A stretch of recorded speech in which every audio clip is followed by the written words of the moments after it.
ई कलकारी है आधा घंटा खोजे में लागे। कलाकार के मतलब जे ऊपर नाचो नीचे नाचे कूद के नाचे।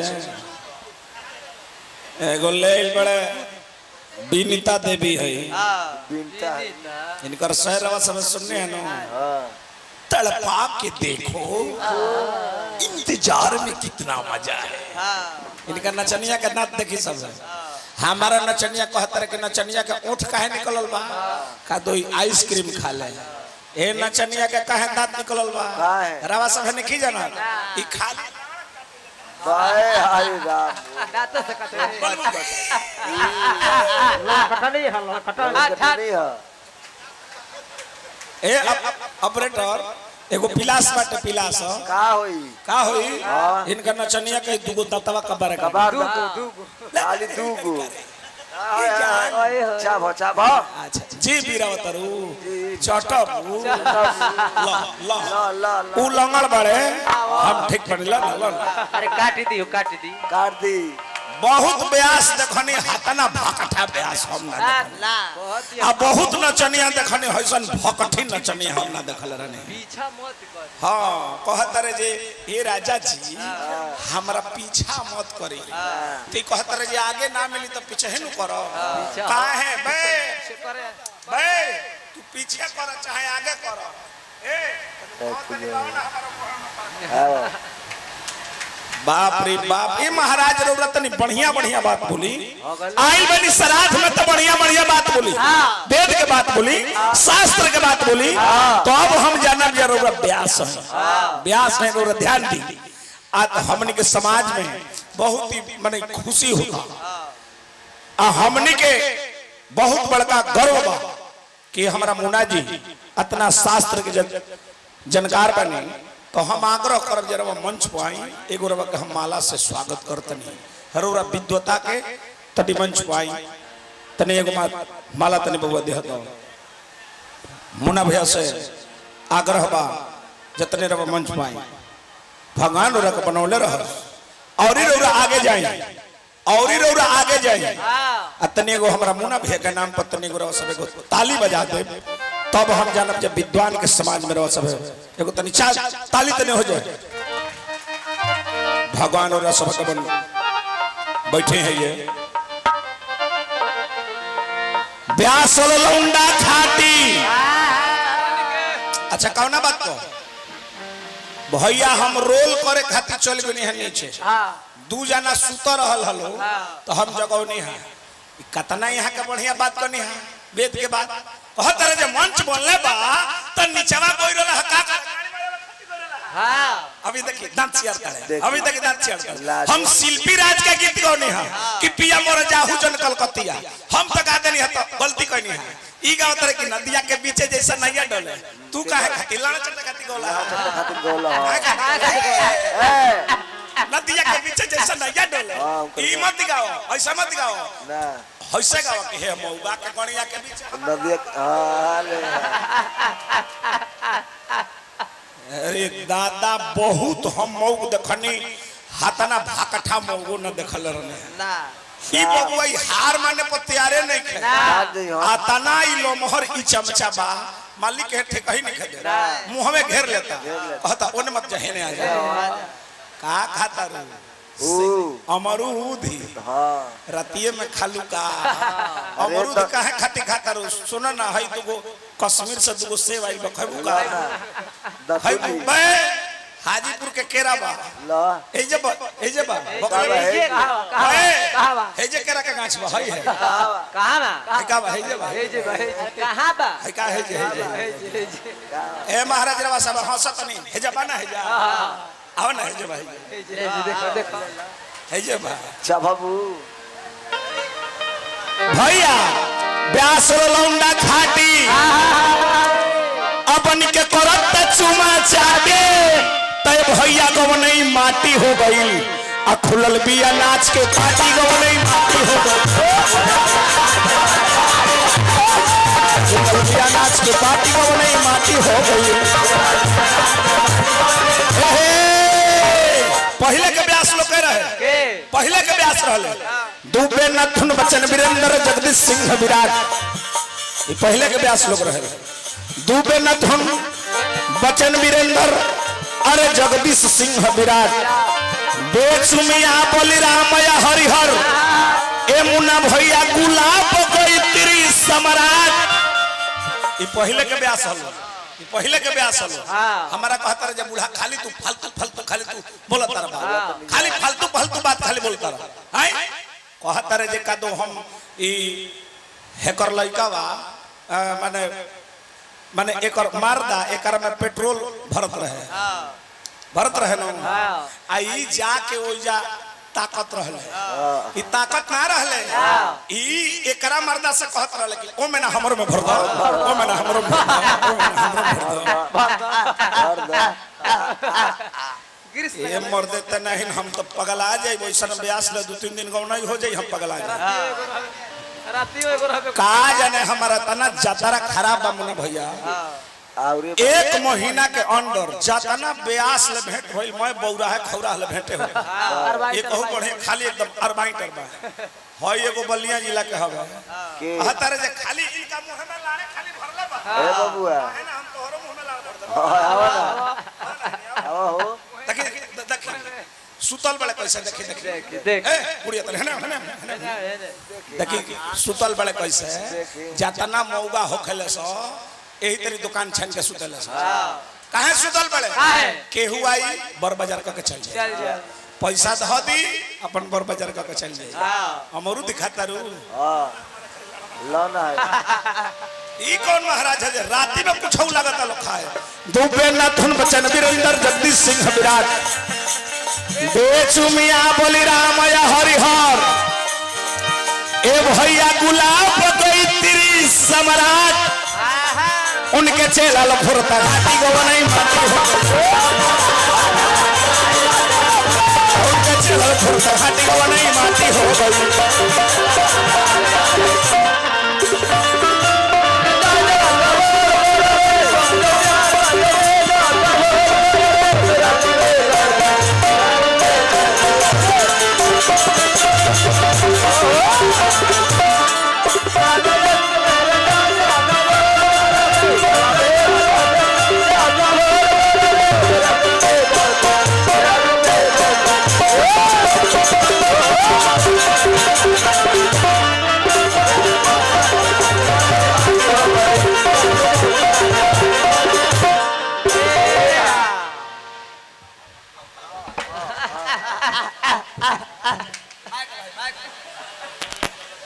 बाप रे बाप हतना तो तेजी से मुंह चलावेला हम नचनिया ना हम देखल रहने काट दी तुरंत यही से दांत बड़े का एकर दांत काहे बाबा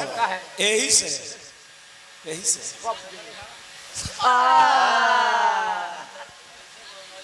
काटबू कैसे लोग के गांव नहीं चलता अरे हमें बात पर हैरान बना भगवाने पार लगावत सही नो ठीक गला भाव लागल पहले के व्यास लोग रहे पहले के व्यास लोग का गावे झप धुरपद त्रिताल या ठुमरी तुलसी सुर के बानी झप धुरपद अरे त्रिताल या ठुमरी ए भैया तुलसी सुर के बानी आवई जे नचनिया डाल हिलावे ए भैया गिरल आँखी के पानी अनाज के कोई लभुसा भूसा डाटी को नहीं माटी हो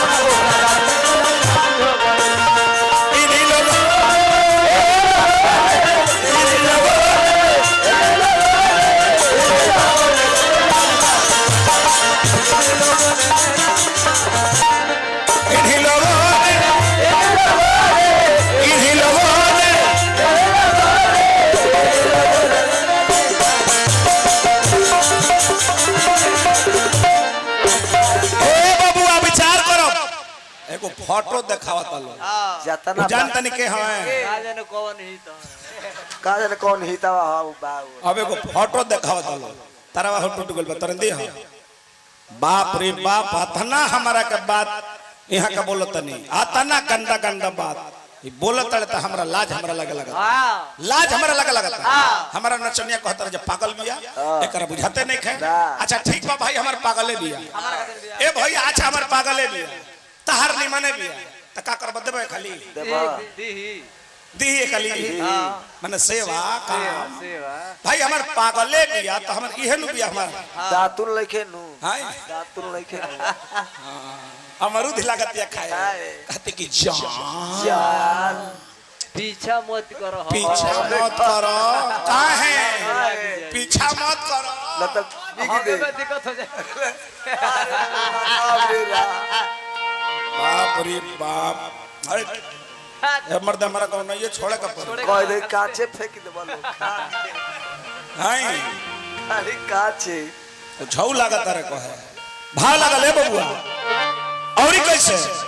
ई कैसन धरती हो विश्वामित्र के ओरिजिनल भाषा ए भैया गंगा नियन पवित्र ये भोजपुरी भाषा हो चाल चरित्र बिगाड़ के छोड़ले जामल बाणे प्यास विचित्र तो व्यास क्वेश्चन बोलो व्यास मऊ को मलारिया माटी गो नहीं माटी हो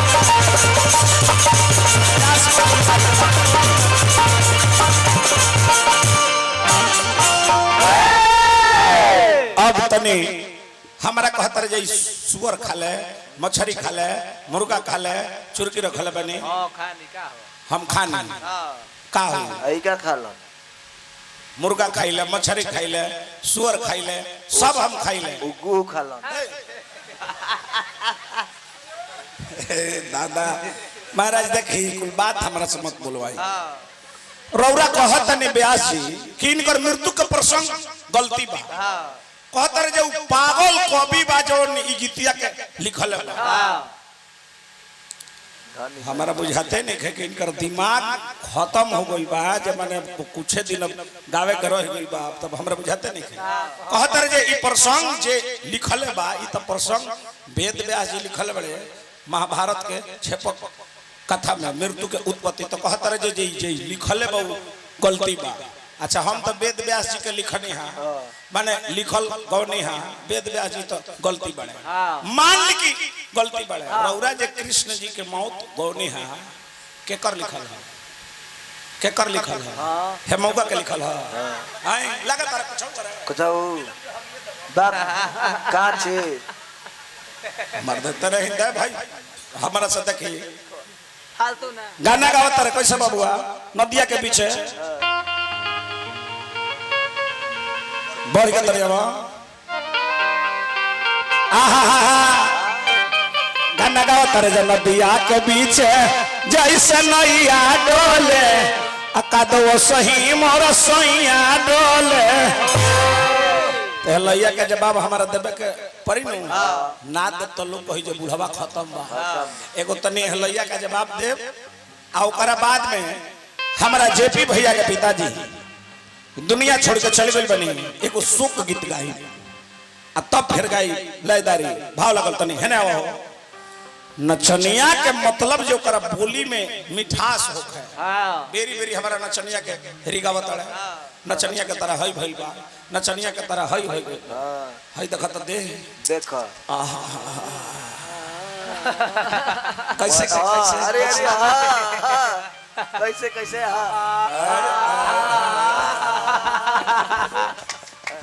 जा जा बाचिया तड़ू अमरूद खा तड़ू भैया हम लिट्टी खात रहने हैं का कहता रे जो खीरा ले लो टमाटर ले लो सलाद चीर लो धनिया का पत्ता ले लो चटनी ले लो हमरा का धनिया का पत्ता ना चाहिए एगो काम करी हौ पाछावा पोखरावा के अरिया पर जौन पुदीनावा लागल बा उहे हमरा के नोच के दे दी तो नहीं हां का ए बबुआ का है बबुआ ए बच्चा जा भा लगल है बबुआ तब बाटे परेशान भौजी रे आ करे हारान भौजी आ देख के दुकान भौजी रे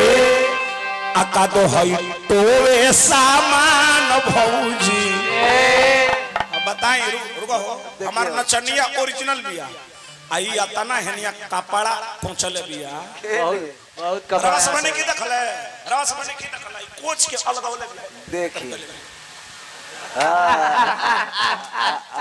माने इनकर मतलब जे हमार नचनियावा के बोल बा हां तो हम हाथाना लोग के बीच में कहता नहीं ओकरा खोल के दिखावा के पड़ी तुम दिखाओ तो ना तो दातवा कबारो हां भा लगल म्यूजिक म्यूजिक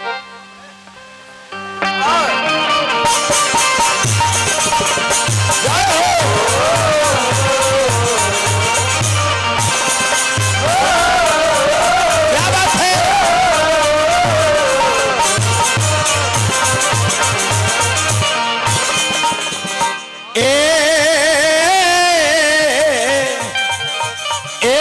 हमर भौजी हो ए बबुआ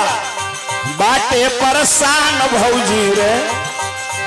करे हारान भौजी रे देख के दुकान भौजी रे